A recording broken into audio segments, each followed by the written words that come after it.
Hello everyone, I'm Ben Johnson and this is the Perpetual Chess Podcast. On Perpetual Chess, I have weekly conversations with the chess world's best players, promoters, and educators about their lives, careers, current projects, and best practices. Perpetual Chess is brought to you through the generosity of its Patreon and PayPal supporters. For more information, go to perpetualchesspod.com.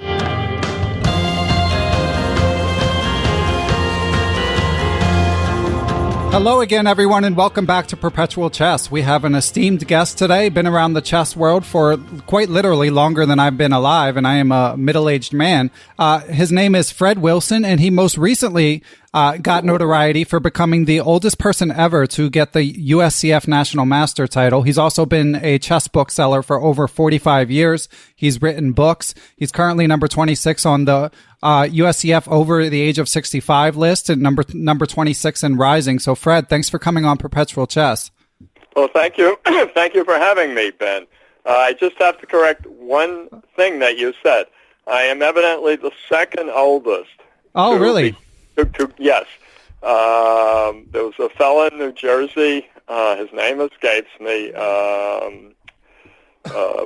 Jersey master who became a master at 71 like I did, but he was several months older. John Donaldson and I were able to determine that. But the real credit goes to a fellow named Oscar Shapiro who became a master at 74. And it's noted in Chess Life at the time, and they gave a game that he beat somebody. And Oscar was a dealer in rare music books and manuscripts, and later on he dealt a little bit in rare and out-of-print chess books. So Oscar did it at 74, and I did it at about 71 and 2/3. And you should have waited a couple years, Fred. should have got to 21.99, sat around, and well, I mean, I'd like to assume I would make it to 75, but my new goal is to be the oldest person to go over 2,300 USCF. I can tell you that I believe Andrew Karklin's father, forget his first name, but he was a Latvian master. He went over 2,200 at 68, and I think that same year he got to 2,300 when he started playing rated chess again. But I want to get to be the oldest person to hit 2,300, and I play about 5-6 times a year, so I think I have a shot. Okay, I know that you live right in the heart of New York, so I know that you play actively. I wasn't sure how active. So 5 to 6 times a year for a New Yorker, that's a manageable amount. Well, largely I play at these tournaments in Hackensack, New Jersey, for a variety of reasons. I'm not that personally comfortable at the Marshall. It's a very popular club, and a lot of people play there. But I prefer what the setup is at these tournaments run by International Chess Academy, which is owned by Diana Tolman, a major teacher in Bergen County. And she holds these tournaments at the Bergen Academy High School, which are fantastic. They're 5 times a year on Sundays, and the open section, meaning I believe over 1,800, is in the teacher's cafeteria, which no spectators are allowed, only players. There's a big supply of bagels, coffee, and whatnot, and there are 2 bathrooms that only we get to use, which I think you can appreciate yourself being a tournament player. So the rest of the tournament, a big scholastic and the under 16 or under 1,800 sections are in the giant cafeteria, which is quite distant from where the more experienced players play. I was about to say the older players, but of course half the players in the open section are between like 10 and 15, right? Like everywhere else, right? For sure. So I played in about 15 of her tournaments, and I gained 149 rating points in about 6-7 years. That's incredible. It's game in 60, and with a 5-second delay, and I've reached the point in my life where I know my openings. I'm a pretty good tactician for short-term tactics. I co-wrote about 8 books on tactics with the late Bruce Alberston. And I'm willing to put in 2 hours of work or 6 hours in the day and take a bye in the first round and just be well-rested and play all day Sunday. And then afterwards be ready to give a long, hard look maybe several weeks' worth of looking on my own without an engine, as Carsten Hansen, your last guest, recommended, to figure out what should have happened or what could have happened. Okay, yeah. So the first thing, Fred, of course, that I do want to get into, and you just alluded to it, is how you did this. I mean, so it turns out that I either misread or misremembered about your having the actual record for oldest to become a national master. But obviously, it doesn't diminish the feat at all that you've gained over 100 points, and you're currently 72 years young. So what's your study regimen? I mean, you mentioned intense game review. Do you study books? Are you doing tactics? Like, what's your day-to-day regimen like for continuing to improve at chess? Tactics every day, every single day. I got a ton of practice related to my day job, which is teaching chess and selling chess books and writing books, by doing all those books with Bruce Alberston, where I had to solve all of his contributions to those books. But even today, I receive an internet chess newsletter, which I enjoy very much, called Chess Today, edited by Alex Baburin, who's in Dublin. And every day that comes through with one or two combinations to solve, and I religiously always solve every day Baburin's puzzles. Plus, occasionally I'll just grab a book. One of my favorite books is Blunders and Brilliancies by Mullen and Mo Moores, and it's an out-of-print paperback, a collection of tactics, mainly tactics that were missed by good players. So it's not common combinations. And I'll solve something out of that book. Now, the other part of my regimen is something I enjoy, and this is, I do not consider it work, and I've been doing this for like 30, 35 years. And I can do it because working for myself, I can create my own time frame. I get up in the morning, feed the cat, and I will play over games for an hour to 2 hours with 1 or 2 cups of coffee, almost every day. I enjoy playing over games. Like Carsten Hansen said in your last show, that he writes best in the morning. I think I understand and think best in the morning with my coffee. So I don't consider it work, Ben. I go through all kinds of sources. Yes, I'm looking for the openings I play, whether it's King's Indian or Four Knights game or the black side of double king pawn, which I've been playing my whole life. I answer e4 with e5. I play the King's Indian religiously. I play certain systems, but also I will look at all kinds of games, either players I like or what to do on the black side against the English, against the ready, against b3, so on and so forth.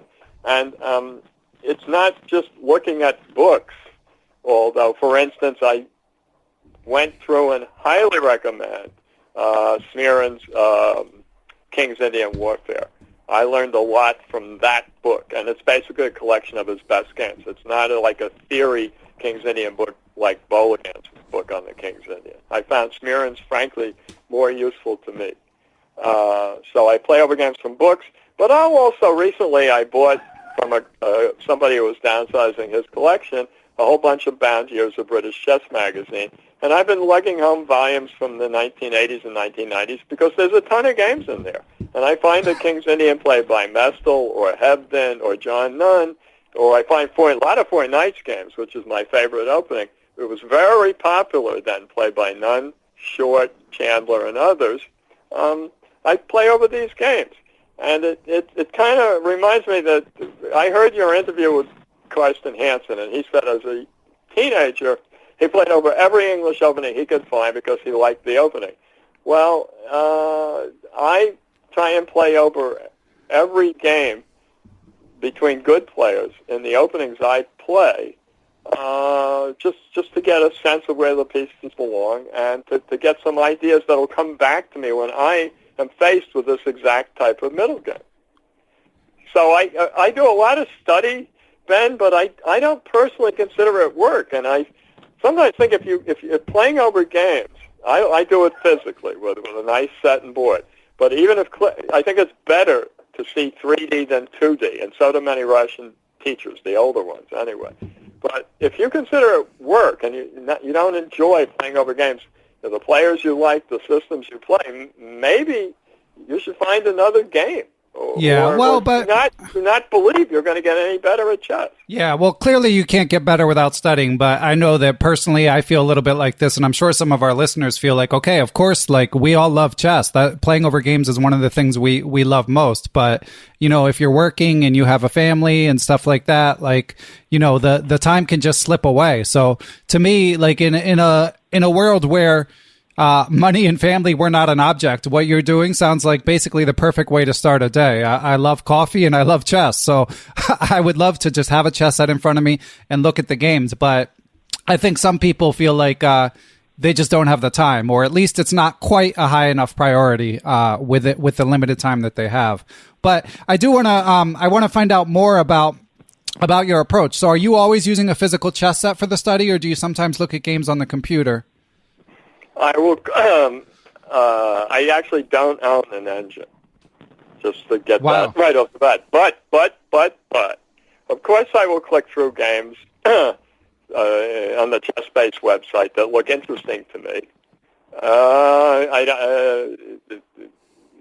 And just today, because I play the King's Indian, I clicked through and thought a lot about this game, A Wonder Liang. One with black against Praveen Balakrishnan, basically to win the U.S. Junior. I clicked through that entire game.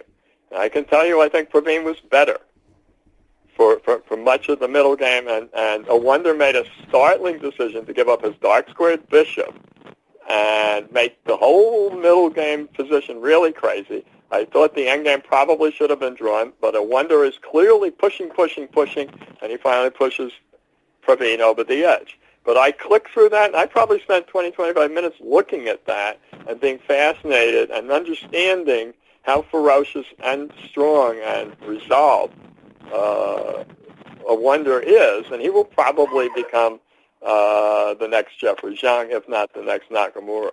Yeah, he's quite an impressive young talent. But in other words, I clicked through this game. It was free. It's up there on the U.S. website on the article. I also clicked through a Clarissa Yip game.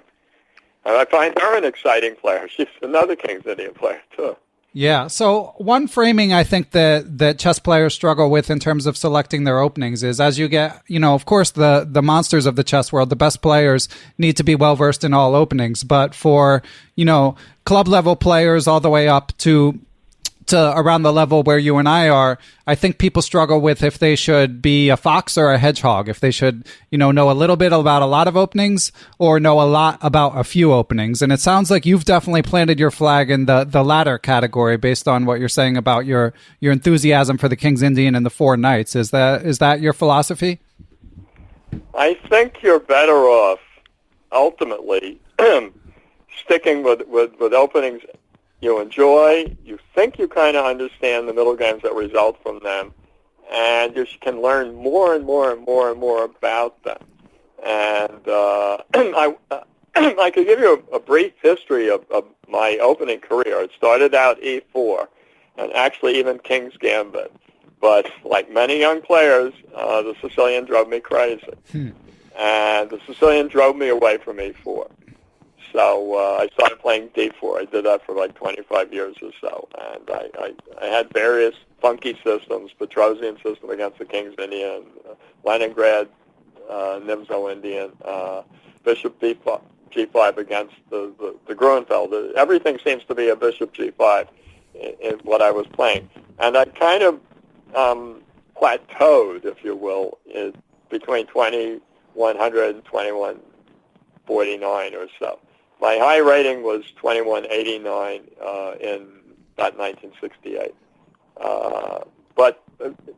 And then life intervened, as you point out, and wife, children, house in New Jersey, commuting to my shop in New York City.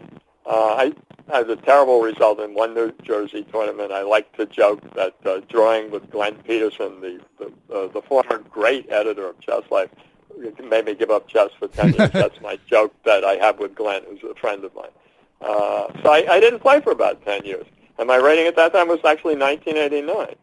And I came back, I think, and I played as kind of a hired mercenary in the great, what I think is the greatest tournament in the United States, the U.S. Amateur or World Amateur Team Tournament in Parsippany that's run by Steve Doyle. And I came back and played on a team, and I went 4-1. I beat a master. I lost to an expert. I went over 2,000 again. Then eventually I started to look around to play. And game in 30 was too fast, but game in 90 was okay. But I found game in 60 I enjoyed. Now, my openings, I also felt like I was in a rut. And I asked myself, why was I not playing E4? And the answer was really twofold. I didn't have a line against the Sicilian, most Sicilians, and I really didn't want to keep playing the King's Gambit.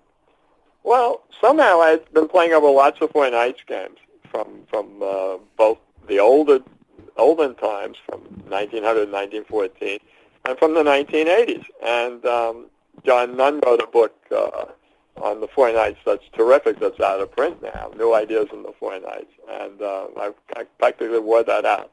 So I started playing E4, just because that just felt more natural to me. And you're saying, what about the Sicilian?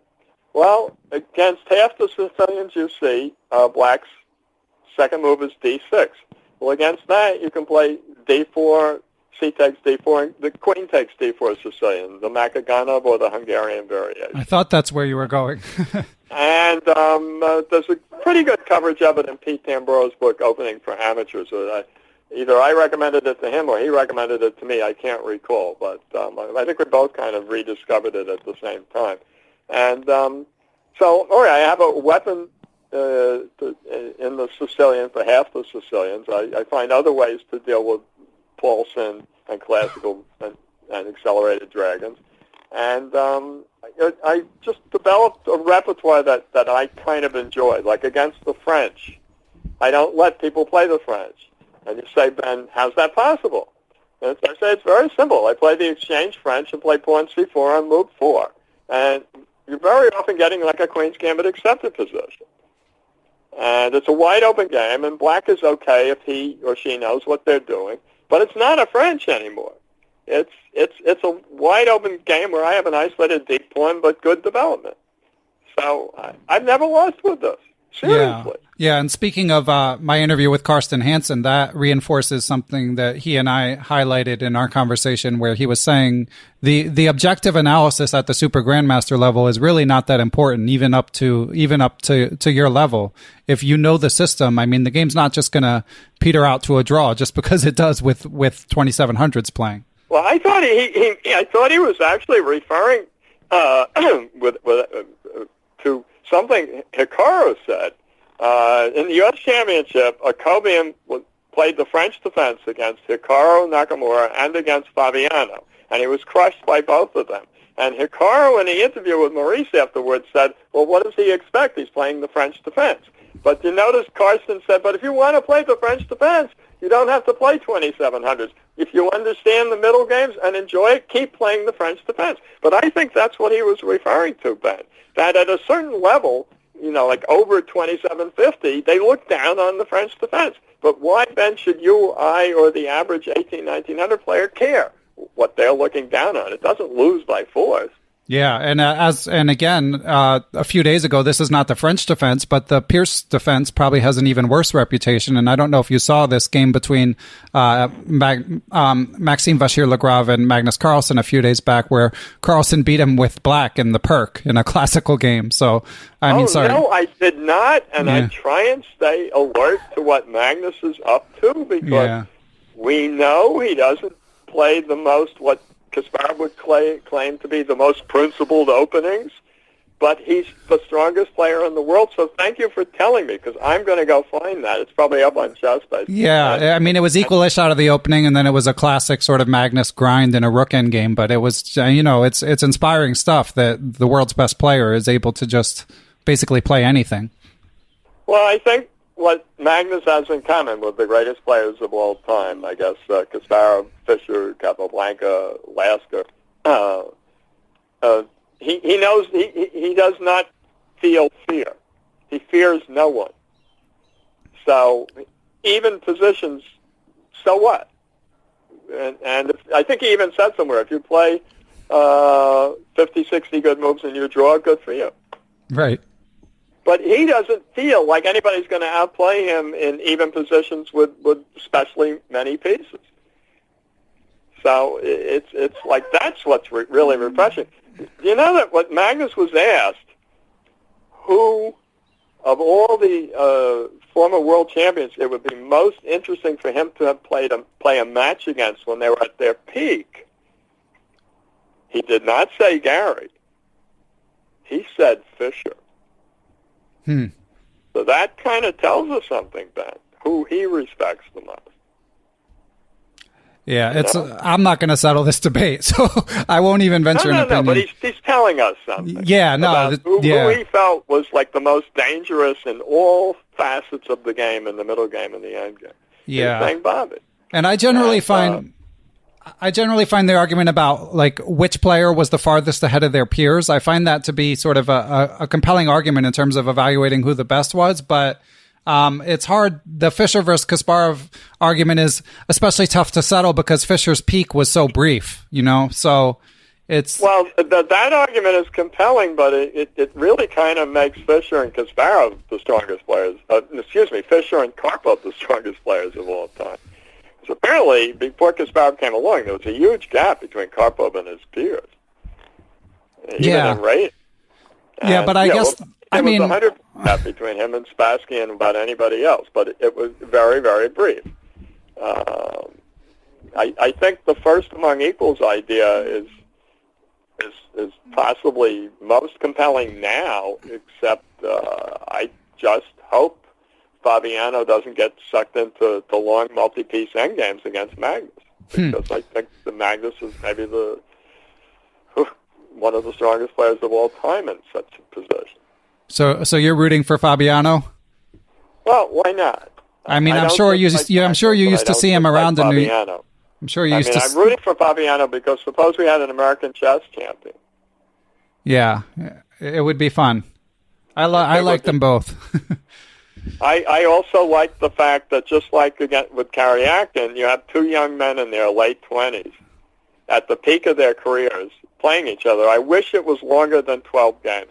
I wish they were allowed somehow to play a 24 game match so that stamina would become a part of it, but that losing one or two games early does not wipe you out. Yeah, unfortunately, I think with funding, people's attention spans being what they are, it's just not practical. But it would be, better. It would be fairer, I should say.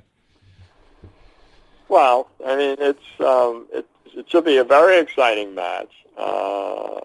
Fabiano completely earned it, and one hopes that it will find its way into some kind of American television. Maybe one of the ESPN channels will somehow decide to carry it. That happened once about 15 years ago. I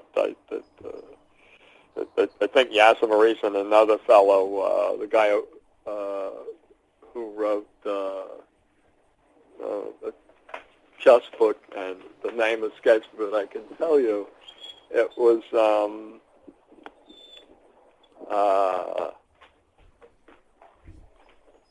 no, not the chess artist. It was another fellow, and they were all on ESPN commenting on I think a Karpov-Kasparov match, so it's even longer ago. Yeah, I remember that. That was when Maurice was a fresh-eyed commentator. I mean, he's been great the whole time, but yeah, his approach was quite unique at that time. The energy that he brought to announcing. Like Black's pawn is going for a touchdown. Yeah, exactly. I almost fell off my chair. Right. That was a great line. And okay, the third commentator was Paul Hoffman, who wrote a book called. Oh, of course, yeah, I know Paul. And anyway. Okay, so Fred, before we get into your book selling business, I do want to talk a little bit more about chess improvement. And for listeners, just a quick aside, when we did the Adult Improver series with Andres Christois. I know that resonated with a lot of you. And when I reached out to Fred, my original thought was we would just talk about chess improvement, but he's done so much in the chess world that this is going to be sort of like a teaser for the adult improvement series. And I hope that it's especially inspiring to my older listeners. But we're also going to do another one in the next month or two, a proper one in the same sort of format as Andre Christois. But I do want to just flesh out your study routine a little bit more, Fred. So you analyze games in the morning, 1 to 2 hours. You do tactics every day. Now, when you do tactics, do you use some sort of trainer, or do you work from a book, or how do you select? I mean, you mentioned basically nowadays I just solve the tactics that come in, the 1 or 2 combinations that are obviously brand new that come in on Chess Today. I subscribe to Chess Today. That's an internet chess newsletter that comes out every single day from Ireland. And the strongest player in Ireland is Alexander Baburin, who was a former Russian grandmaster, who's now an Irish grandmaster.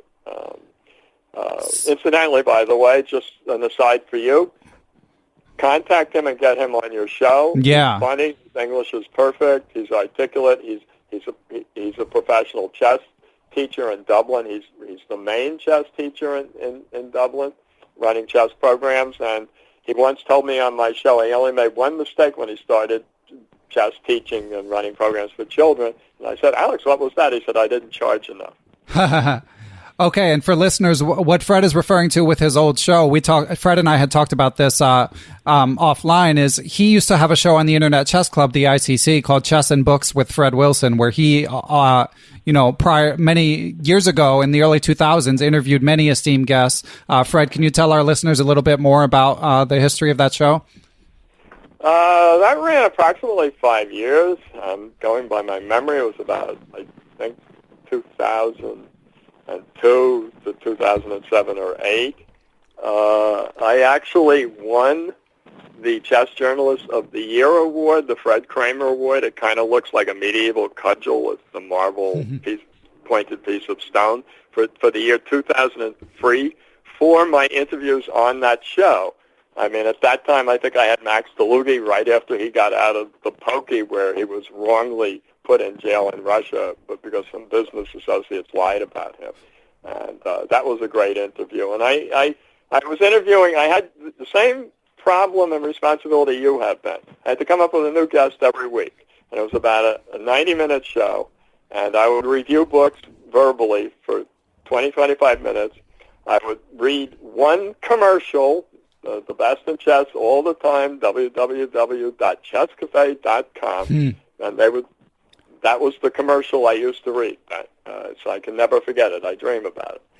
And then I would interview a guest. They'd either be in my office or we would both be on the phone. They'd be piped into a studio run by a fellow named Tony Rook. And it was broadcast out over the ICC. Originally, anybody could listen to it, but then ultimately only ICC members could listen to it. And it was run live, and I had everybody from Kovalik, Joel Benjamin, Larry Christensen, Michael Rose. You had the fellow from Spain, Paco Vallejo. I had Aleskis from Spain. I even interviewed Anand when he was in Linares. Well done, Fred. So all these interviews were recorded and run all week long from what was it called? It was not the ICC website. At that time, this fellow, Tony Rook, Chess had FM, his own was that website broadcasting my show and some other things. Was it Chess FM? And, eventually it was purchased by ICC, and he became an employee of Internet Chess Club. So I did this for about 5 years. We had a falling out. I asked for my shows back. They said no. I got a lawyer. Sent the letter, the registered letter. I got my shows back. Anyone out there knows a way for me to put them up as some kind of a download? I have about 110 interviews, including people who are no longer with us, sadly, like Alex Wojciech, great interview, and Victor Frias, a terrific interview. And, Arthur Biskaya, at least two fascinating interviews. So the people who are my standbys people I would go to in an emergency. I couldn't get a new guest, tended to be Lev Albert, John Watson, who you've used at least once or more than once. Watson did something similar to what I did afterwards for ICC. And I also used John Donaldson, John Fedorovich, tremendous, funny, million stories, Saltis, Joe Benjamin, all good speakers and very interesting people. So I did kind of what you're doing now, except that I think you have the archive up there. People can listen to any of your shows when they want, right, Ben? That's right. And I think you're doing something very valuable because if somebody can listen to a whole show about chess teaching or about chess books. By the way, if you wanted, my regimen may not fit for everyone. I think some people need to study tactics harder. And, of course, I did at one time. I think all of you people do need to at least try and know something about the openings they play. Like, I believe in concentrating on the same openings once you decide you like them. Okay, but, I can probably jump into something else which is related to self-improvement and study, like what are my favorite books? Okay, well, I do want to get to that, Fred, but there's one other topic I want to sort of hit first, which is just, and you mentioned John Watson, one of my favorite guests, although I have a lot of favorites, I have to admit. And when he came on Perpetual Chess, he talked about the effects of aging on his ability to calculate. And he basically said that he generally felt like his chess understanding was better than ever, but he also felt like he was a little bit more blunder prone, especially in the later hours of a game, and that he wasn't quite as sharp at times. So I was just curious in terms of how your chess has evolved over the years. Do you feel like, I know that you play faster time controls, but do you feel like that's an obstacle? And do you feel like it's harder to remember opening theory than it used to be? And questions along those lines. Like, do you feel the effects of aging in your battle to continue to improve? Well, the one-word answer is yes, but now I have to be kind of relentlessly honest. I never believed, I believed that my problem always is calculating long variations. I see short tactics, I see shots, I see 3, 5, 7 play pretty, but long variations I was never good at. And I grew up playing Walter Brown, Asa Hoffman, Bernie Zuckerman, and they could all calculate farther than I could, especially Walter Brown. And but I used to beat Brown all the time in the Rapids at the Manhattan Chess Club, I think with just short-range tactics. And then he got stronger. So I would say I understand what John's talking about. It's possible, in my case, I never achieved my potential. And this is what I mean. There's a nasty sentence out there, and I can't remember what book it's from, but the sentence is, but the man that is will shadow the man that pretends to be. And so I got to 2189 USCF, but never got over 2200. Then I stopped playing for a long time, and it always kind of bothered me. I tell people, well, I was a chess master. Well, I believe I went over 2200, but it was never published in 1968 because they only published the rating list once a year, blah, blah, blah. But it was kind of lying to yourself. So before I started playing again, a little bit at the Marshall and then in New Jersey, I started playing in the New York City Bankers Chess League, and they have their own rating system. And I went from 1989 to, you ready for this, 2256. But it took me about 4 years. And I think at that time I was ready to play, to study, to take my lumps, to work at the board, to maybe achieve what I should have achieved in the early 1970s, but I didn't. And you're right that the fast time controls helped me, oddly enough, because there was something called the World Blitz Chess Association, which was actually a FIDE rating, and I got up to 2309 in what that rating system. It was Walter Brown's system. It was pretty well regulated. I think the highest rated player in the world was Delugi, followed by Kasparov. And so I kind of knew, like the let's just do it, USCF. That's the final thing to do. The Bankers Chess League ratings were pure There were no floors. There were no inflationary rating points. There were no bonuses. There was no reason to sandbag. To get to 2256 there was about 2,300 USCF. So I kind of knew I could do it then, but possibly also because I'm starting this task in my early 60s, this, what should we call it, journey. Maybe it therefore took me longer because I had lots of ups and downs. While I might, I played, for instance, I am Dean Mippolito 5 times with 3 draws.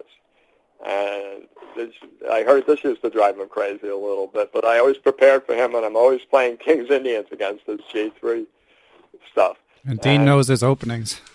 Yes, and I had several draws with Carl DeMelt, a very strong player from Pennsylvania who also plays in New Jersey tournaments, and occasionally would beat somebody good, or at least a high expert. So, but I would screw up. I would lose to strong kids. I would try too hard to win, really, turn down draws when I shouldn't have, and lose to 1,900, 2,000 players.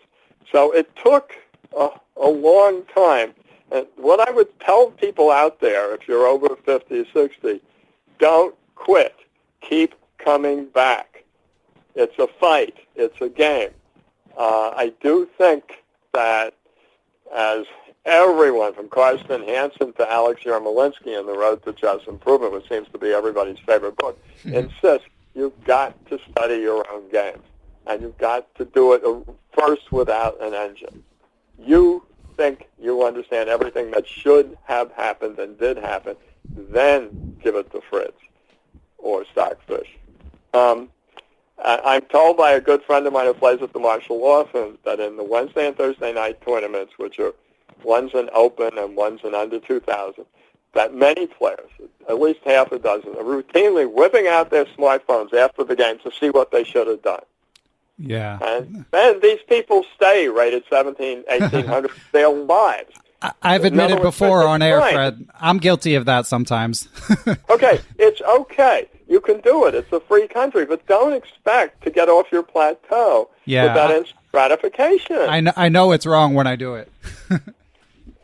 I mean, maybe I'm lucky that I don't know how to do it. Right. But you know what? Have you ever? I asked my friend, who's on the board at the Marshall, have you ever seen a master do that? And he said, I don't think so. Oh, no, they do it.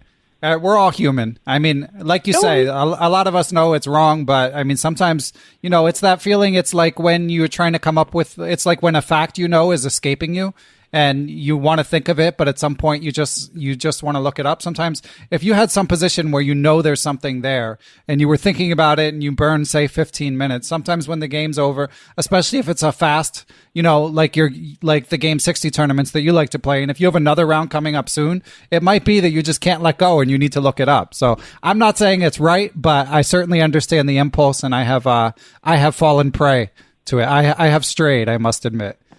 Well, all I can tell you is what I will do is I'll make myself a little crazy trying to figure out where did I miss the win. I'm particularly concerned where I think I had a great advantage and I botched a good attack. Less concerned about where I'm being clearly outplayed, and I see where I usually can find out where my mistaken ideas were. And so I've been tempted to get on the phone and say, can you give this to Fritz? But I haven't done it yet. I mean, to a friend of mine. So I usually finally, at least to my satisfaction, think, God damn it, that's what I should have done. This looks really, really good. And then I'm more or less content, meaning, let's say you give that position to Houdini and it finds some insanely great defense 9 moves later and it's surviving into a drawing endgame. I don't really care about that. In other words, at least at home, I found what I could have done, should have done, to make life difficult for you, my opponent. Okay, and Fred, when you're reviewing your games, if you are, say you pull up a critical position that, right, like the situation I described, as you try to figure out what you should have done, do you play through the moves on the board, or do you try to visualize like as you would? Both. I used to be rigid. But I think sometimes it gets so complicated. It's I'll set it up on. I'll play through it on the board. I try and do it in my head. I'll tell you something. It's shameful, but not shameful. It's honest. Soltis, who has a nice chess column in the New York Post, it's one of the few chess columns left in a major newspaper. You know, Ben? Yeah. It's gone. No column in the New York Times, Washington Post, Kavalik's gone, Los Angeles Times, Jack Peters gone. I mean, who's left, Ben? You know? So Soltis always gives a position, a combination. He gave one a couple of weeks ago that was so hard that I set it up on the board. And I finally decided, this was 2 weeks ago, that it was an attacking plan beginning with a rook lift, rook f6, and that eventually there's no way white can survive.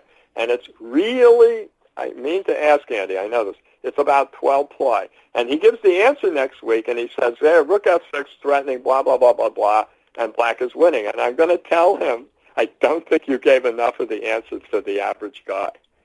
I mean, I spent, setting up on a board a diagram for me to solve, I spent probably 20, 25 minutes working it out. Wow. That's But I'm not saying this to brag. I got frustrated. It's my ego's involved, too. It's like, wait a minute, Andy never gives something that's so hard I can't find it eventually.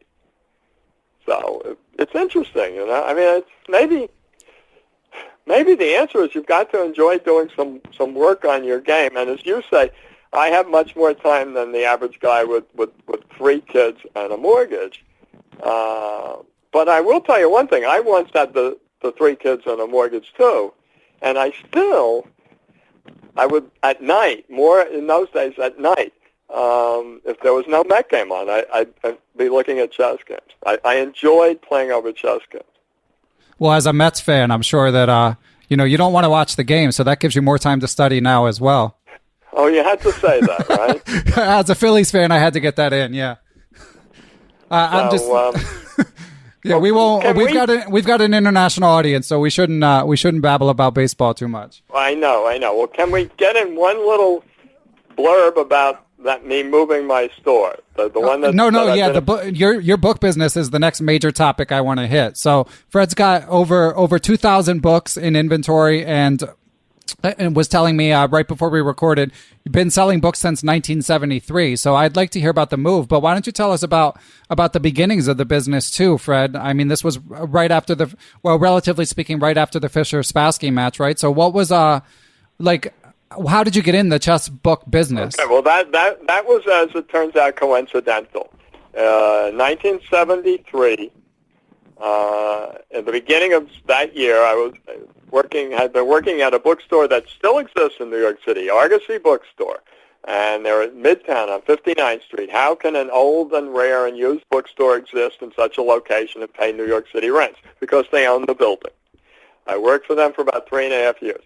They let me go because I was doing some book selling on my own. I think they thought I was taking their customers' names. I was not. I never took a name or a customer from them. They never told me why I was fired. I did collect unemployment for 6 months, and I opened my own used rare book business in a small office at 69th Street off of 3rd Avenue, in the basement of an apartment building. There were 5 offices in that building, and they were all technically illegal, and we were all little mail-order businesses. Okay, I'm selling Americana and first edition. I'm going broke. I had a small, good collection of chess books. I needed to pay the rent. 2 kids already. All right. I put out a list of early and rare chess literature around the end of, I started in the end of 73. So say this list actually starts in early 74. The list sells out, Ben. Okay, that's a very good percentage for any kind of used or rare book catalog. Usually if you sell 50%, you're doing great. I gradually moved completely into out-of-print and rare chess literature. And somehow I made a living at it. This was before the Internet, basically doing catalogs and mail order and developing a clientele and getting want lists of what we call desiderata out of them and selling both nationally and internationally. And then in 1979, that building went co-op, threw out all the businesses, and I moved to 11th Street and Broadway, 799 Broadway, which was the St. Denis Hotel, built in 1854. Morphy stayed there in 1857 when he won the first American Chess Congress. Lincoln stayed there, I believe, in 1860 when the Lincoln-Douglas debates were held at Cooper Union. It's not a landmark. Was sold for $100 million last year. It will be torn down, and they will build a modern tech office building in its place. For anyone who knows New York City, this building is opposite the very famous Grace Church, which goes back to I think, the 18th century. So I had to get out of there. As I wrote in the article for Chess Life in the June issue, here I think being a chess player helped because I was used to tactical surprises and having to move fast. I looked all over my neighborhood, known in New York City as the East and West Village area is called the Gold Coast by realtors. It's expensive. I found an office at 17th Street and Union Square West, which is basically an extension of Broadway. And my address is 41 Union Square West, and I am in Suite 718. My window faces north, and I'm looking right at the Empire State Building, a fantastic view. 12-foot ceilings, 170 square feet. I'm open 24/7. I have a website with listing books for sale, fredwilsonchess.com. I'm rarely open Sundays, but if a serious collector wants to visit on a Sunday and makes an appointment, I can come over here and let them in. I've moved 2,000 books and a selection of vintage chess sets and a few old clocks. And I'm still in business. So do you have a prized book for sale right now? Like which one would you, whether it's the highest price or the one that you think is the most that you cherish, that you'll find the hardest letting go of when you sell? It's getting harder and harder to get 19th century books. And one reason I got into chess teaching and run several chess programs, which is frankly 60-70% of my income, and the book selling is the rest, is because of eBay, people are putting old stuff up themselves.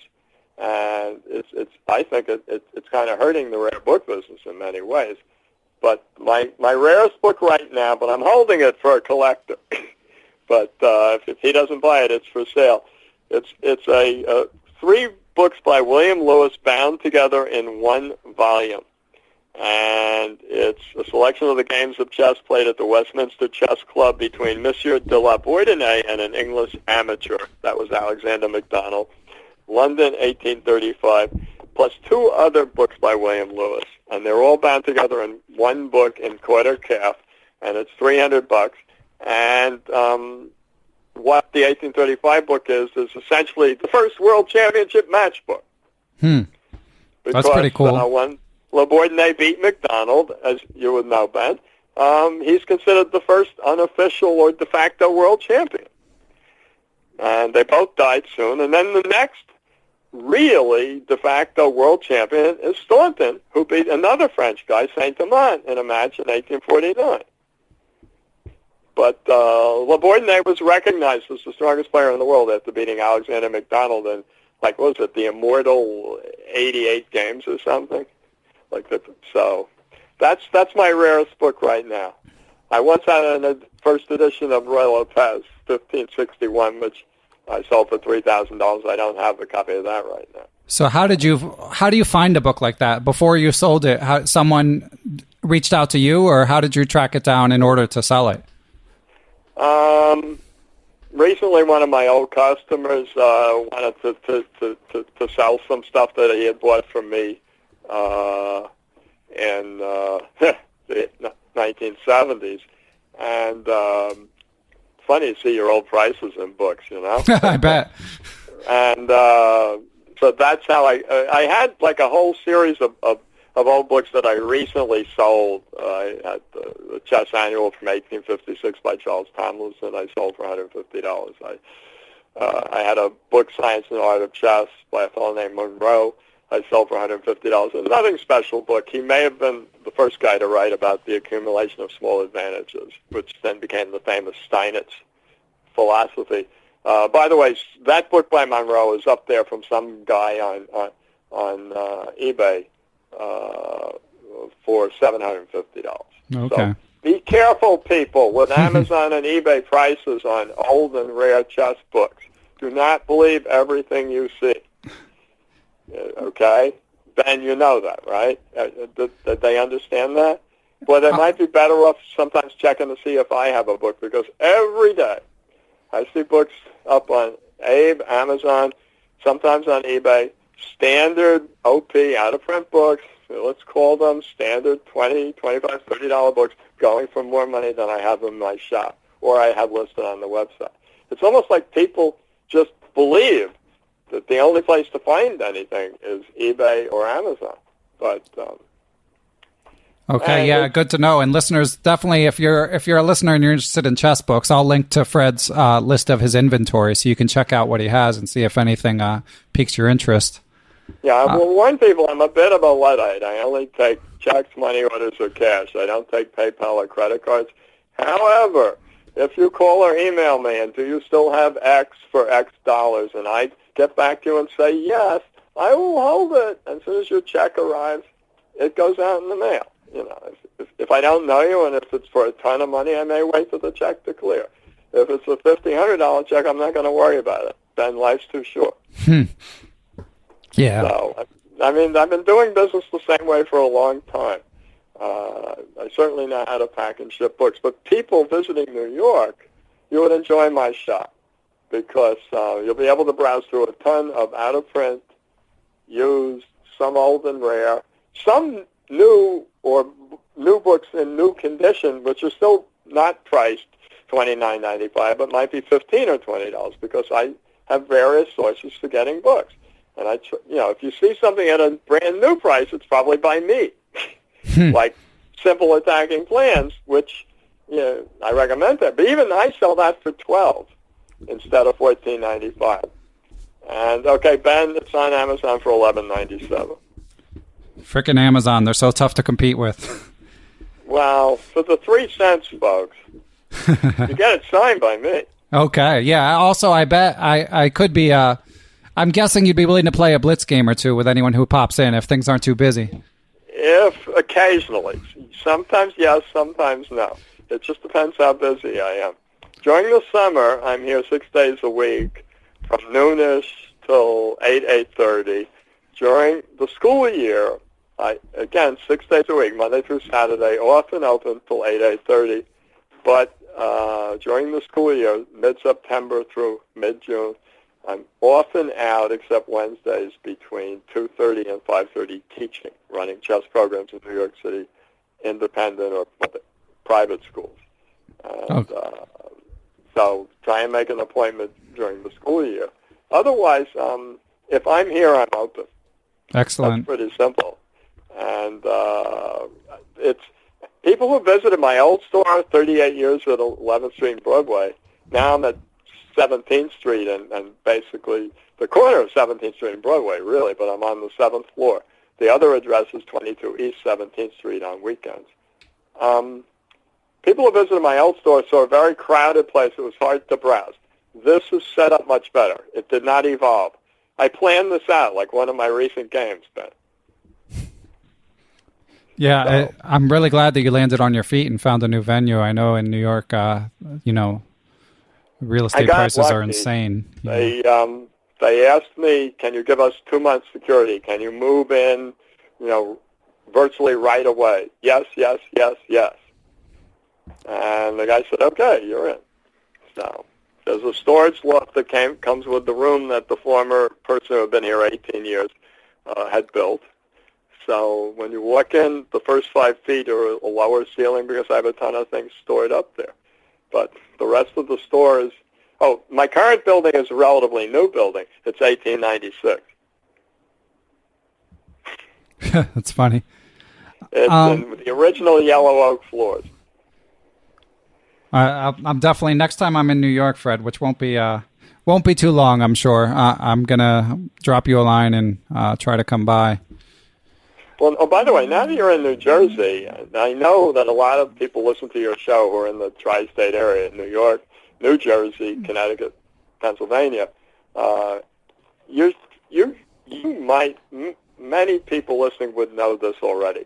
I run concessions at 3 of the most popular tournaments in New Jersey. One of them is most popular in the country.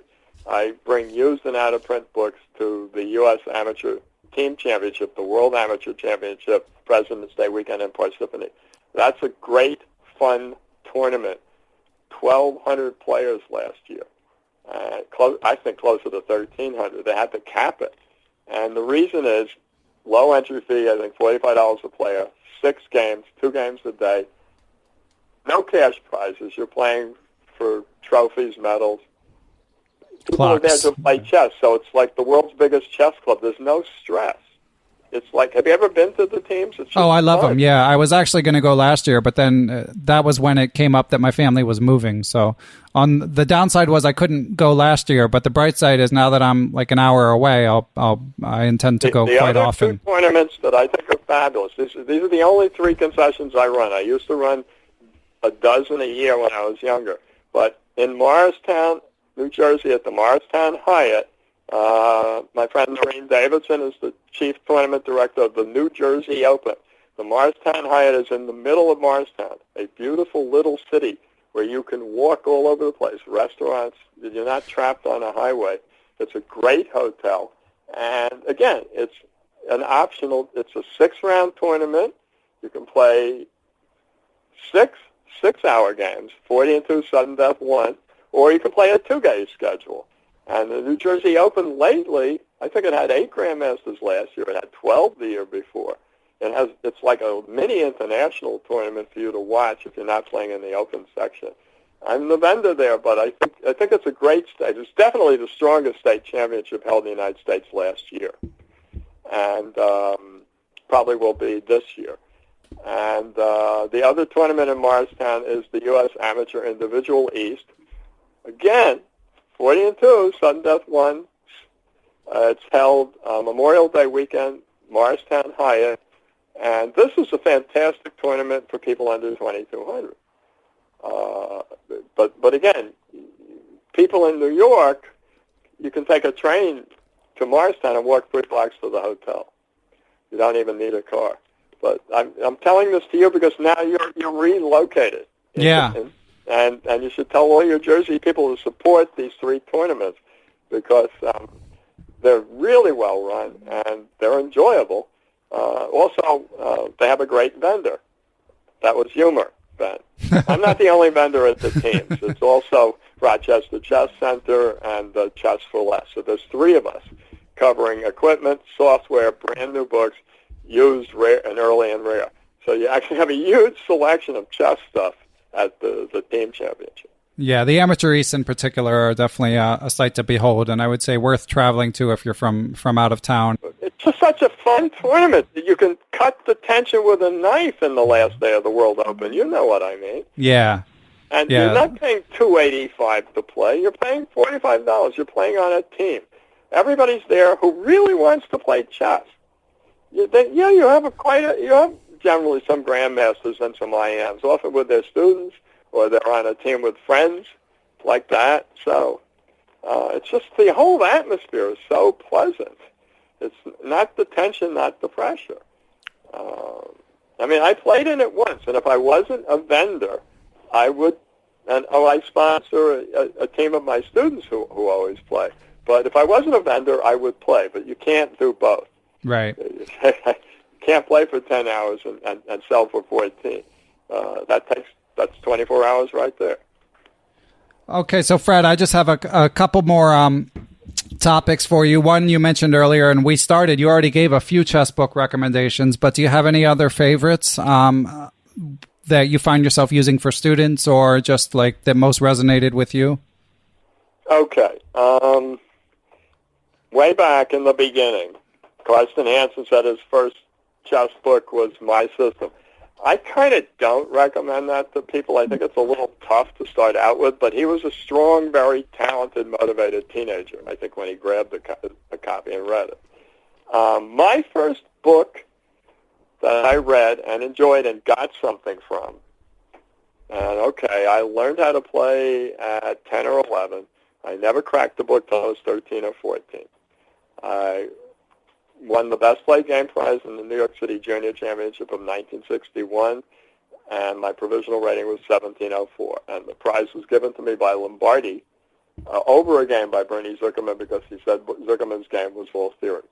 This is a true story. But the first book, maybe the only book I read up to that time, although I had played a lot of blitz chess with by that time I had already playing Hoffman and Zuckerman in nickel pots at 5-minute chess and losing a couple of tables on a weekend because these guys were stronger than me. But I kept coming back, and the book, Masters of the Chessboard. Oh, yeah. I'm surprised that hasn't come up more. It's such a classic. And there's something I never forgot, and I'm going to read it to you. It's a game, Nimzovich-Brinkman. It's on the chapter by Nimzovich, and Rady shows a position, Brinkman-Nimzovich. Brinkman is white. He has more space. He has a pawn chain, b2, c3, d4, e5. He has no white squared bishop. All the bishops are traded. He has no pawn breaks. And Rady's comment is, I just never forgot this. Much profit can be derived from a study of this position. White is in control of more territory, and so one might think he has the advantage. But that is not the case.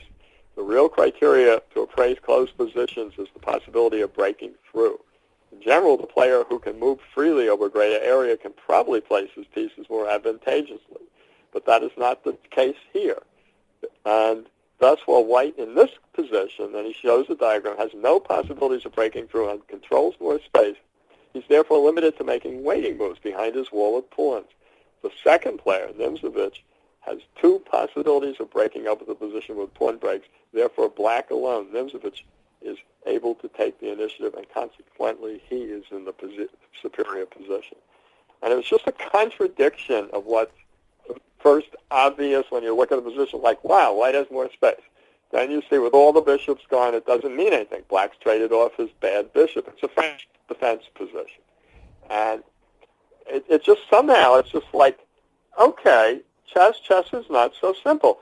Many years later, there was some kind of controversy, which I suppose has died down now, between John Watson and Jacob Agard over Watson's insistence that the modern players, which he would include Lasker, do something called rule-independent calculation. Have you heard of that, Ben? Yeah, John and I talked about this a bit when he was on. Okay, well, that seemed to upset Jacob Agard a lot. And yes, he writes very good books. Agard's books, for the most part, are really good.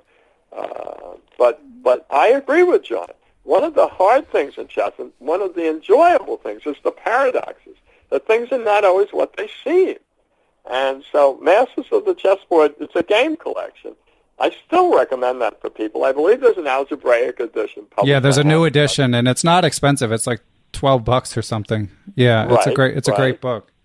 Other books that I enjoyed, I can tell you, growing up, and I got Dober to reprint this. I was Dober's consultant for about 30 years.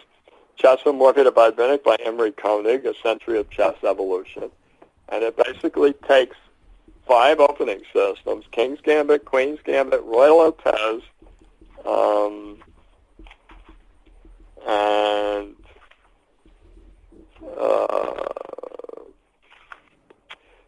English opening, and one other system. It just takes 4 systems: Queen's Gambit, King's Gambit, Royal Lopez, English opening, and shows their development through complete, well-annotated games from 1850 to 1950. Now, curiously, Saltus wrote a 2-volume thing for Ken Smith, and he wanted to call it Chess from Vinnik to Kasparov, and he meant it to be a sequel to Koenig's book, but Ken Smith changed the title to something I can't remember. But Saltus, there's a 2-volume work similar to this that goes from like 1950 to 2000, let's say. by Saltis was kind of an addition. But I loved Koenig's book because I got to figure out what people were trying to do in these systems. Another book that I enjoy, and this is a little bit blowing my own horn, but it's Simple Chess by Michael Steen.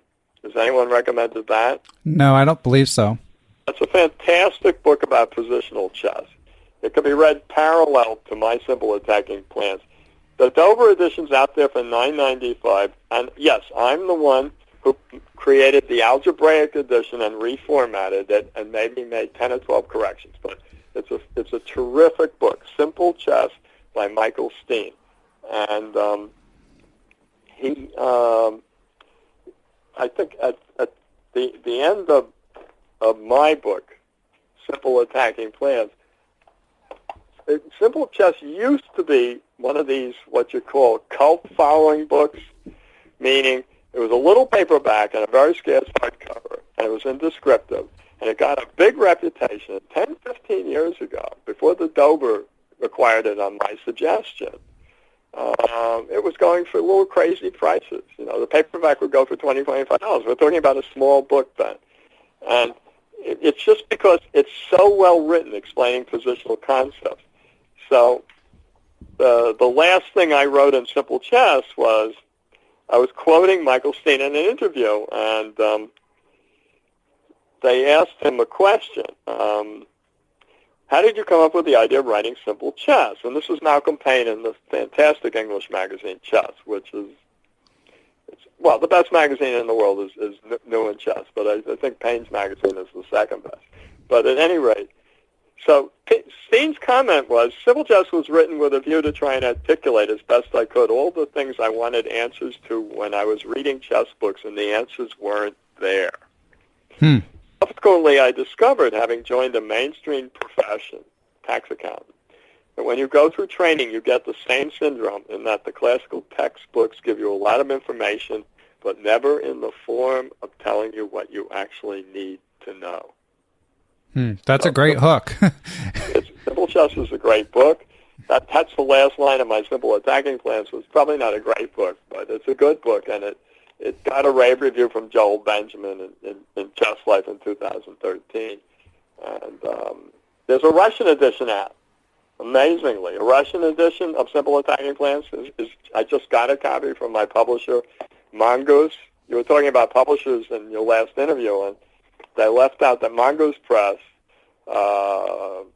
Karsten may want to investigate this, but he was talking about the different procedures that the publishers approach and pay you different amounts. Bruce Albertson and I got fantastic advances from Sterling, who no longer publishes chess books, and from Cardozo. So we would get like $3,000 advances, which will shock many chess grandmasters. However, our royalties were a miserable 6%. Okay. But we got a tiny advance for one book from Hannah Russell, but the royalties are 10%. Okay, for Simple Attacking Plans, I was about to give up and kindle it when Leonid Razin, who owns Mongoose Press, got back to me and said we'd like to do it, and I said, well, I got a $500 advance. And he said, yes, sure. Mongoose gives 15% royalties. So let's put this together, Ben. If you believe you have a book that's going to sell, who do you want to go to? I do not know what the royalty percentages are at Everyman or Batsford. I will guess that their advances are small. I have heard that, by the way. Okay. Yeah, it's hard to say. I don't. Vast variety in payment forms and royalty percentages that's out there. Dover pays nothing. My Dover books I did for hire, I get nothing for them. I get nothing more for Simple Chess that I reformatted for them. I probably wrote a book that sold 90,000 copies, 101 questions on how to play chess. You may have seen it. It's a little Dover thrift book. I did that for $1,000 and 500 copies of the book. It was a $1 thrift book. And are there royalties on that, or? No. Oh, okay. Dover doesn't pay royalties. So no advance, no royalties? You sign a contract, you get half up front, half when you finish the book. It's called writing a book for hire. I advise people do not do that. Yeah. You got to have skin in the game. But I was young. Yeah. So there was a Russian edition of my simple attacking plans, and I've gone through it carefully. And they had one note to one of my games, an interesting note, and they made it a computer move so that black can survive better than what he did in the game of mine I put in there. And other than that, there's no changes in anything I wrote. So I'm feeling very good. It means the Russian editor engined the book, if that's a verb, and he only found one thing to add a note to. That's very impressive. Well, I mean, just if we have time, other books I recommend really highly. My favorite game collection ever is John Nunn's edition of Paul Keres's Best Games. It's in 2 volumes. Someone else recommended that. A lot of people over 40 or 50 remember the 3-volume set, the early games of Paul Keres, the middle years of Keres, the later years, translated by Harry Golombek. That has 75 games in 3 volumes, or one huge paperback. Golombek actually cut out 25 games from Keres's 1950 book, Stowe-Part T, 100 Games. John Nunn put them back, and it was published by Batchford and distributed by ICE, Inside Chess. And it's out of print. I don't have a set for sale. But I felt like Nunn's so good. He not only reprinted everything by Keres, but he added games up to the end of his life with notes by Keres.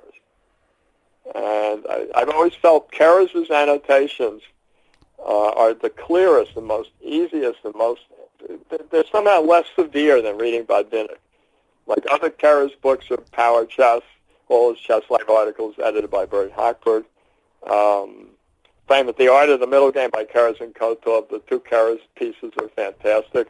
And there's a book out there that's expensive. I'm not selling it, but some Swedish fellow translated Keres's book on the 1948 World Championship tournament. And it's a beautifully produced hardcover. It's about $45 if you can find it on Amazon or out there.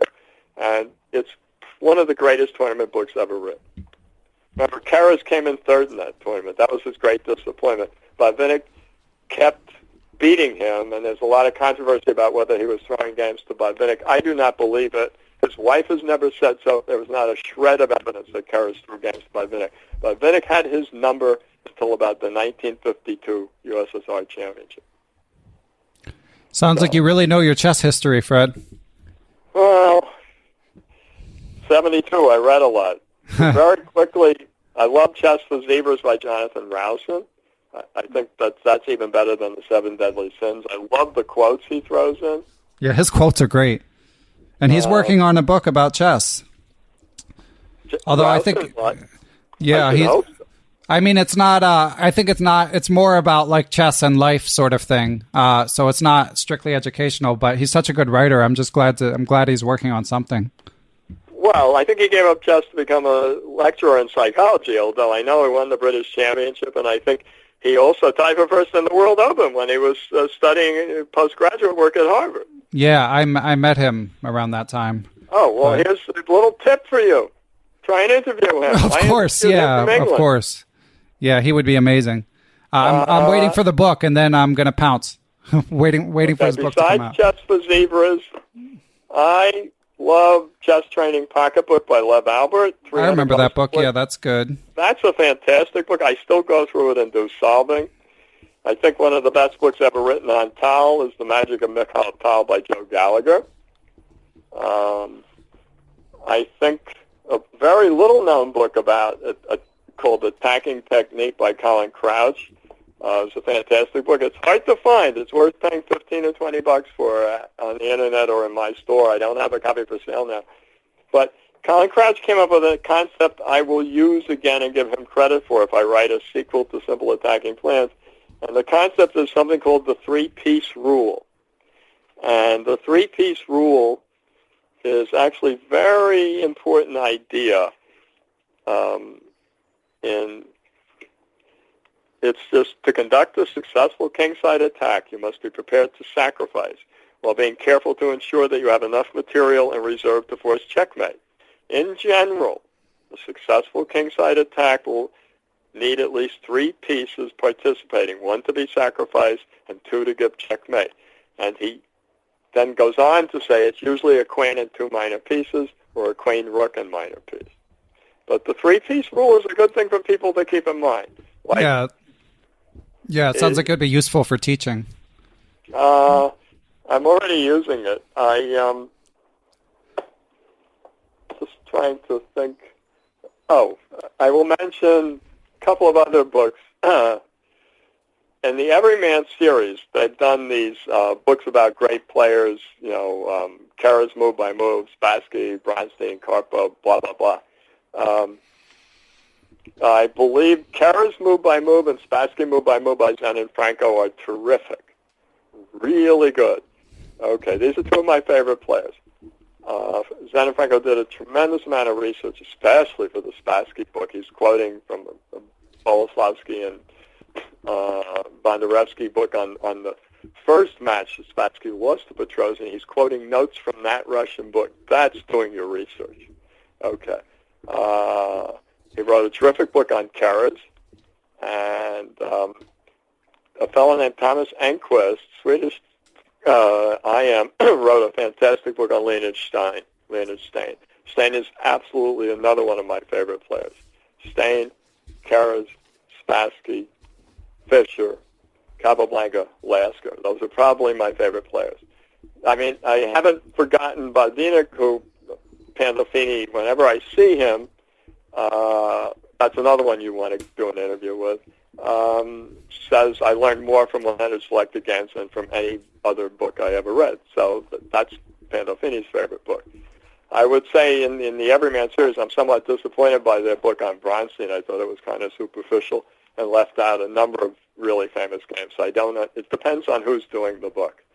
So, but I like game collections. I think you can learn from them. And I think that's how I picked up some pattern recognition and some ideas that just come into my head, like, I wonder if I can try this in this position, or why I might know what an important square is in a certain middle game. It's probably been through playing through games, Yeah, it makes sense. Okay, well, Fred, this is an amazing list of book recommendations. I think in terms of the number of books recommended, you are in second place only to John Hartman, the book reviewer for US Chess, who has read basically every chess book ever written. So I've made extensive notes, and I'll put these all on the recommended book page on the Perpetual Chess website. The Road to Chess Improvement, okay? Yeah. And unlike John Watson, who it's not his favorite instructional book, I do think My 60 Memorable Games is a great book. Yeah, that's funny. That you mentioned that you guys have had arguments about that. But I think just as Fischer's being very honest, and Evans, if he did all the writing, Evans is quoting Bobby all over the place, because I knew Bobby very slightly. Yeah, and he kind of talks like this, and he had a very Brooklyn accent, and he and Brown sounded very similar voices. Do you have any Bobby Fischer stories, Fred? I hung out with him somehow at the place called the Flea House at 42nd Street in New York City. I'm probably, before I'm married at 19, it's probably, I'm 17 or 18. And for whatever reasons, me, Bernie Zuckerman, a fellow named Henry Stockhold, who covered the Curacao tournament for the AP, who became a bookseller, but who passed away many years ago. I believe Asa Hoffman, James Gore, maybe Jackie Beers, who's a funny friend of Fischer's, although Gore is a 2400 player who apparently is still alive and no one knows where he is. We all went on a walk, and Fischer walked incredibly fast, and Henry was heavy, so he had trouble keeping up, and it was huffing and puffing. And we're walking around like at 3, 4 in the morning around 42nd Street in Midtown, New York, and we end up at Horn and Hardhat's cafeteria around 5 in the morning. Okay, and as we're going in, Fischer is, I don't know, he was talking chess with Zuckerman and Gore and kind of ignoring me, which is okay. I wasn't at their level. And I hear him, first of all, say, I read a book, and it was really pretty good. It was all about palmistry. There's something to that. All about what? Bobby read a book on palm reading. Oh, okay. funny. Then he goes into the cafeteria. He he gets like about 60 nickels. You put nickels in the slot to get food in the cafeteria. He orders 2 complete breakfasts. He's eating like 4 eggs, 2 orange juices, I guess 6 pieces of toast, lots of potatoes. I saw him eating 2 complete breakfasts at 5:30 in the morning. That's my Fischer. So how was he already world champion, or where? Like when? No. It was in his U.S. championship. Okay. I also was present at the game where Asa Hoffman beat him in the Evans Gambit at 20-1 odds. And Fischer had to fork over $100 to the spectators. Wow. And he pulled money out of all his suit, coat, jacket pockets. And then Asa played him another 4 or 5 games and then quit because now he had enough money to eat for several days. You know, food was cheaper in 1965, 63, 4. You know, so. I mean, I was a spectator when Fischer won the Marshall Rapids tournament with 1 draw to Walter Shipman and beat everybody else. Amazing. I mean, any other, have you had famous chess players come into your store, or any other encounters with, like, legends? I think the one that most, I guess we can end it on this. It's a little bit sad, but I think it's reflective of like some, not Carlsen, but some of the younger players out there are kind of full of themselves. They're so convinced they would destroy older players, that they would beat Reshevsky, they would beat Korchnoi, they would beat Spassky. They were stronger than these guys. I don't believe it, by the way. But at any rate, somehow, I believe it was the World Championship, the Karpov-Kasparov match held in Midtown, New York, like on 40th Street in some hotel. And I had a press pass covering it for a magazine, I think, called Diversion. It was a magazine for doctors and dentists. I did write an article on it, which was called Luck and Unluck, which is what Tao said both players had much luck and unluck. And he said that to me. But where he said it to me was funny. Gingy somehow got Tao, who was smoking like a stack and looked very unwell, who was there as a journalist, and a bunch of other people, and he took us all out to dinner. Now, I remember I wouldn't let Gingy pay for me, just because I was always not cashing his checks at chess tournaments and stuff. But I was sitting next to Tao, and he's drinking Black Russians. He's eating no food. He's smoking like a stack. He doesn't look good. But I did ask him, I said, recently, wasn't Kasparov, but somebody on the Soviet Olympic team said that, our team, of course our team today is much stronger than teams of the past. And I said, excuse me, Misha, can I call you? He said, absolutely. And I said, is that really true, that the teams that they fielded this year is that much stronger than when it was like you, Spassky, Barvinik, Keres, Geller, Petrosian? Were they stronger? And he looks at me and says, no. They are weaker. And then he, with a gleam in his eye, a sparkle, he looks at me and smiles and says, and so am I. Isn't that a cool story? Yeah. But no, they were not. I tell you what, even with Kramnik, I don't think the Russians now are fielding a stronger Olympic team than the one I just mentioned that had talent. Well, and not to mention the Americans now are fielding quite a team. Well, I mean, we are the favorites, aren't we? Yeah, probably. Can't wait for it, that's for sure.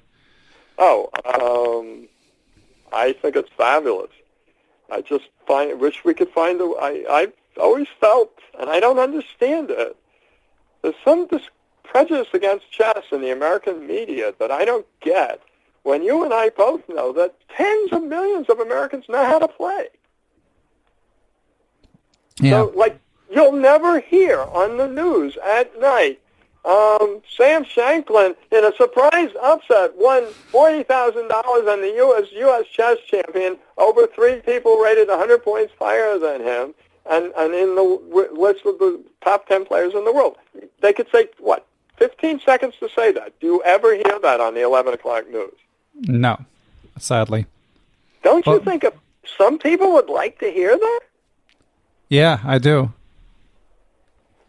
Well, we have to work towards it, Ben. Yeah, well, I think it's, you've seen the evolution of chess over, your time in New York. Do you feel like things are moving in the right direction?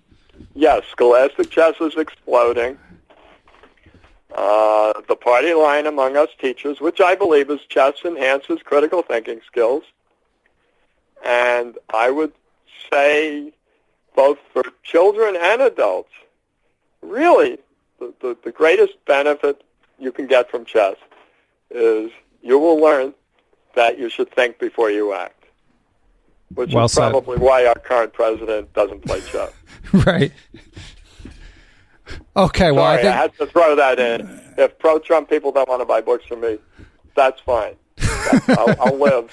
And if you want to buy books from me, that's fine, too. It's a free country. Yeah, well said, Fred. Okay, well, Fred, this has been great. I really appreciate you sharing all your perspective, and it's inspiring the strides you're still making in your chess game. So I look forward to when you crack, like you said, your 2 primary goals, as you mentioned in Chess Life, to crack 2,300 and to make it to how many years for your business? 50 consecutive years, but I think that's going to happen before I crack 2,300. But thank you very much, Ben, for having me on your show, and maybe we can do it again sometime. Yeah, sounds good to me, and thanks for joining me, Fred. You're welcome. Thank you, too.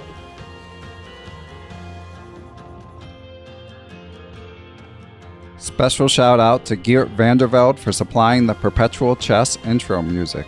I also want to thank everyone who supports the podcast. That includes people who tell their friends about the show, people who write a positive review on their podcast platform like Apple Podcasts, but most of all to those who've donated to support the show. I spend a lot of time doing it, probably about 5 hours a week, and even though I love the work, it can be hard to find the time. So I want to give special thanks to my Patreon and PayPal partners, and this list is getting a little bit long, but that is a great thing. That's what keeps the show going. So, special thanks to Adam Ralph, Adam Vrancoulge, Adrian Gutierrez, Andre Crisdois, Alex Pejas, Brian Mullis, Carl Labons, Chris Wainscott, Chad Hilton, Christopher Wood, Coach Jay's Chess Academy, Chris Flanagan, Dan O'Hanlon, Daniel Ginsberg, Daniel Naylor, Daniel Schaefer, International Master-elect Donnie Ariel, Frank Tortoris, Gary Andrews, Greg Shahadi, Harish Srinivasan, I hope I said that right, Harish, James Bonastia, Jennifer Valens, Jeffrey Martello, John Fernandez, John Jernigan, Jen Shahadi, Jens Green, Jerry Wells, John Thompson, Johnny McMenamin, Katerina Nemkova, Kelly Palmer, Krishna Gopalakrishnan, Laura Belyavsky, Lorraine Dore, Matthew Passy, Macaulay Peterson, Matthew Tedesco, Nathan Webster, Pascal Charbonneau, Paul Sweeney, Peter Lux, Peter Merrifield, Randy Temple, Ricky Grijalva, Rob Lazorchek, Robert Steiner, Tatya Vabrahamian, Thomas Stanix, Thomas Chachenko, Tim Seymour, Timothy Ha, Todd Bryant, Tony Rotella, Victor Vrancoul, Zhao Cheng, and Jivko Stoyanov. Thanks, everyone. I'll catch y'all next week.